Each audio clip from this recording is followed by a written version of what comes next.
livre que je vais vous présenter est un livre de Joseph Kessel. Il s'intitule Mermoz. Joseph Kessel, né le 10 février 1989 à Villa Clara en Argentine et mort le 23 juillet 1979 à Averne, en France, est un romancier français. Reporter à aviateur dans sa jeunesse, il a écrit une quarantaine de romans et il a connu Mermoz. Ce livre est une biographie racontant l'histoire de Jean Mermoz. Il est né le 9 décembre 1901 et disparu en 1936 à bord de l'avion Croix du Sud. Son père, qui avait été marié de force avec sa mère, était propriétaire du Lion d'Or, un hôtel situé dans la ville où naquit Mermoz. 18 mois après sa naissance, sa mère décida de quitter le domicile conjugal de son plein gré, ce qui était à l'époque très mal vu. Elle partit demander asile à ses parents, à Montbrécy, un petit village des Ardennes, où elle fut reçue sans chaleur. Enfant, Mermoz noua une étroite relation avec sa mère. Il avait peu de camarades. Puis, sa mère, ne supportant plus de vivre avec ses parents, se fit engager comme couturière dans une autre ville.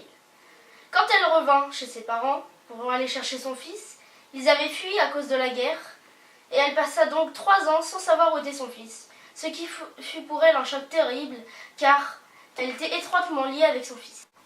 3 ans plus tard, elle retrouva enfin la trace de son fils, et décida immédiatement d'aller emménager à Paris, où elle avait reçu un poste d'infirmière.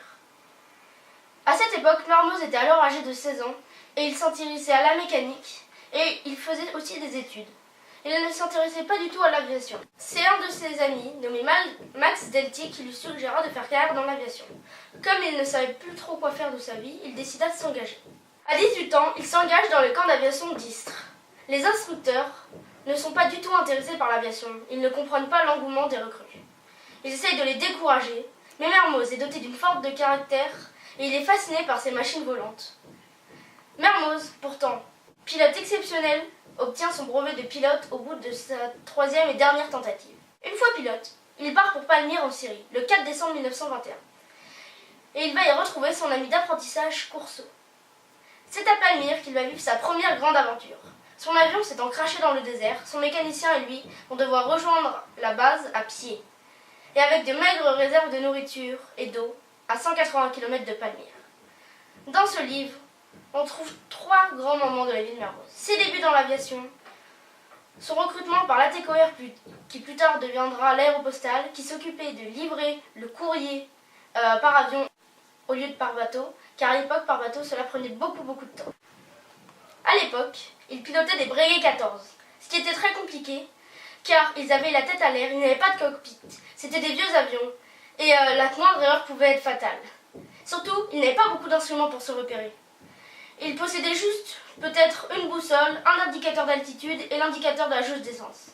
N'importe quelle tempête pouvait les faire se perdre. Ils se repéraient grâce au terrain.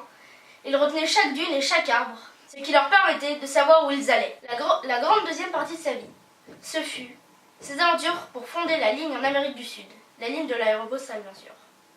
Et à la fin de sa vie, où il va s'attaquer au survol de l'Atlantique. À cette époque-là, par contre, ils avaient des avions plus technologiques, où ils avaient au moins un moteur de rechange. Pour la ligne américaine, ce fut très périlleux, car il y avait un passage où il fallait survoler les Andes. Le problème, c'est que la plupart des pics des Andes culminaient à 7000 mètres, alors que les avions ne pouvaient pas dépasser 5000 mètres d'altitude.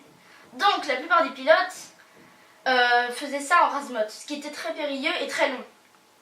Mermoz, lui, fut le premier à essayer de faire en altitude. Il lui a fallu plusieurs essais pour réussir à dégager un chemin, et il y vécut une aventure extraordinaire que vous découvrirez si vous lisez le livre. Toujours en Amérique du Sud, il a été le premier à inaugurer les vols de nuit. À l'époque, tous les pilotes disaient que c'était impossible. Et à la fin de sa vie, à bord d'un ATCOR 300, qu'il avait nommé Croix du Sud, il s'attaqua au survol de l'Atlantique. Ce qui m'a plu dans ce livre, c'est qu'il est très bien écrit, que l'auteur arrive à nous faire vivre les aventures à travers le regard de Mermoz, et surtout que même en connaissant la fin de l'histoire, en sachant que Mermoz va mourir, il arrive à nous tenir en suspense pendant toute l'histoire. Et ça, je trouve ça incroyable. Je vais maintenant vous lire un passage du livre qui correspond à sa première aventure en Syrie. L'avion abordait les montagnes qui veillaient sur la capitale de la reine Zénobie, et déjà ses passagers devinaient le miroitement de l'oasis et des ruines quand le moteur se mit à baisser de régime, à dégager une chaleur suspecte.